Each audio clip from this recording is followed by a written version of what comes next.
মানুষের সুবিধার্থে আজকের ডেপুটেশনে দলে দলে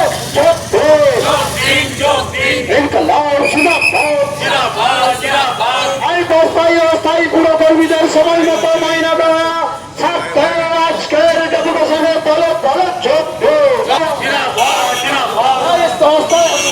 অবসরপ্রাপ্ত পুরকর্মীদের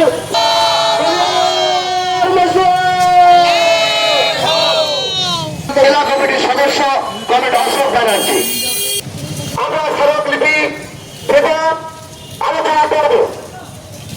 আলোচনার পর আলোচনার শেষে এখানে এসে আপনাদের কাছে উপস্থাপিত আপনাদের এই বিক্ষোভ এবং ডেপুটেশন সেটা হচ্ছে যে বর্তমান রাজ্য সরকার গত 24শে জুন অন্যায়ভাবে অবৈধভাবে নির্বাচিত পৌর বোর্ডকে ভেঙে দিয়েছেন, তারপর প্রশাসক নিয়োগ করেছেন।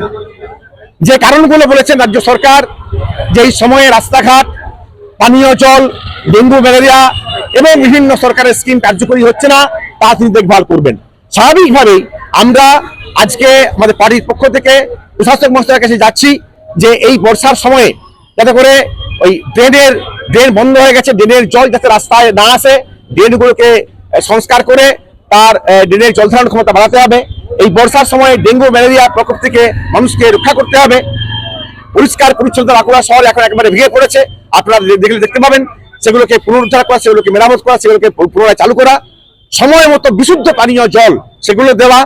এবং গত প্রায় 2011 সালের পর থেকে গোটা বাঁকুড়া শহরে বিভিন্নভাবে অন্যায়ভাবে অনৈতিকভাবে অনেক বড় বড় বহুতল বাড়ি তৈরি হয়েছে, রাস্তা দখল হয়েছে, ড্রেনের মুখ ঘুরিয়ে দেওয়া হয়েছে। এই সবগুলোর তদন্ত যাতে হয় সেই দাবিগুলো আমরা আজকে জানাতে এসেছি।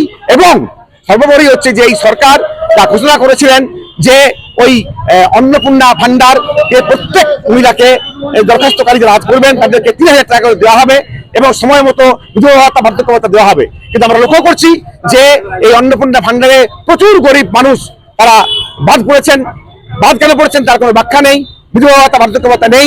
সেগুলোকে পুনরায় চালু করার জন্য আমরা এই উদ্যোগ গ্রহণ করেছি এবং আজকে 12টার সময় টাইম দিয়েছেন আমাদের প্রশাসক মহাশয়, আমরা সেখানে এই পরিস্থিতি যাচ্ছি।